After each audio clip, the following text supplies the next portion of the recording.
బీరకాయ పప్పు అండి. ఎన్నో ఆరోగ్య ప్రయోజనాలు ఉన్నాయి. పిల్లలైనా పెద్దవాళ్ళైనా అందరు తినవచ్చు. ఎలాంటి సైడ్ ఎఫెక్ట్ ఉండదు. మీకు నచ్చితే మీరు కూడా ట్రై చేయండి. అలాగే మన ఛానల్ని సబ్స్క్రైబ్ చేయండి. బీరకాయ పప్పు చేసుకోబోయే విధానము చూద్దాం. హాయ్, నమస్తే అండి. ఈరోజు మనము బీరకాయ పప్పు తయారు చేసుకుందాము. దానికి కావలసిన పదార్థాలు చూద్దాము. ఇక్కడ కుక్కర్లో నేను పప్పు ఉడకబెట్టుకున్నానండి మెత్తగా. అలాగే కట్ చేసుకున్నవి బీరకాయలు 1/2 కిలో, ఆనియన్ 1 కట్ చేసినది, కరివేపాకు కొంచెము, పచ్చిమిర్చి 1 కప్పు, పోపు కొరకు జీలకర్ర, ఆవాలు, ఎండుమిర్చి, శనగపప్పు, మినపప్పు, ఉప్పు, పసుపు. ముందుగా మనము స్టవ్ ఆన్ చేసుకొని ఒక బౌల్ పెట్టుకుందాము. ఈ బౌల్లో నేను ఆయిల్ కూడా వేసానండి. కొంచెం వేడైన తర్వాత ఫస్ట్ ఆనియన్స్ వేద్దాం.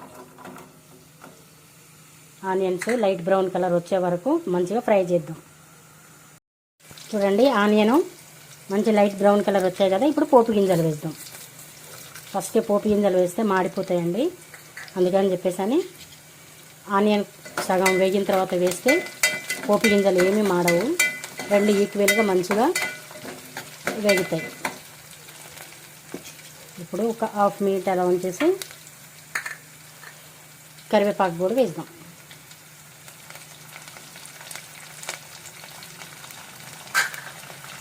కరివేపాకు కూడా మంచిగా వేసాము కదా.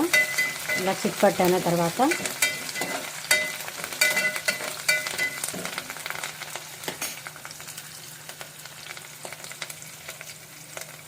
ఇప్పుడు మనం కట్ చేసుకున్న బీరకాయ ముక్కలు కూడా వేసేద్దాం.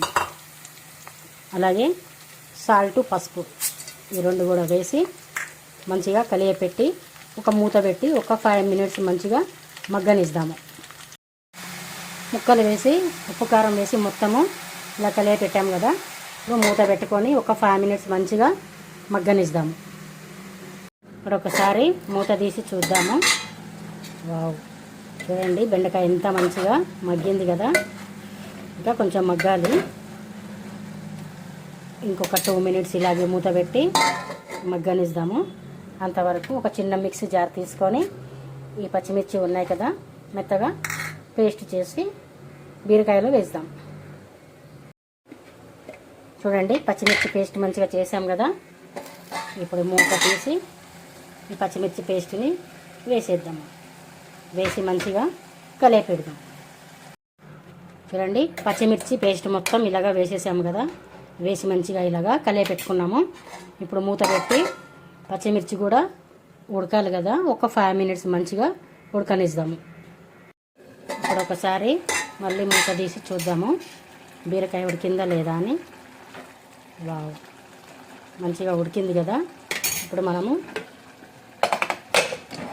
పప్పు కూడా మంచిగా ఉడికింది. ఈ పప్పు ఇందులో వేసి మొత్తం కలిపి వేద్దాం. చూడండి, పప్పు కూడా వేసి మొత్తం కలిపి పెట్టేసాము కదా. బీరకాయ పప్పు రెడీ అయిపోయింది. చాలా బాగుంటుందండి. టేస్ట్ కూడా సూపర్గా ఉంటుంది. ఇది పిల్లలైనా పెద్దవాళ్ళైనా ప్రతి ఒక్కరు తినవచ్చు. ఎలాంటి సైడ్ ఎఫెక్ట్ ఉండదు. మీకు నచ్చితే మీరు కూడా ట్రై చేయండి. అలాగే మన ఛానల్ సబ్స్క్రైబ్ చేయండి, లైక్ చేయండి, కామెంట్ బాక్స్లో కామెంట్స్ పెట్టండి. Thank you.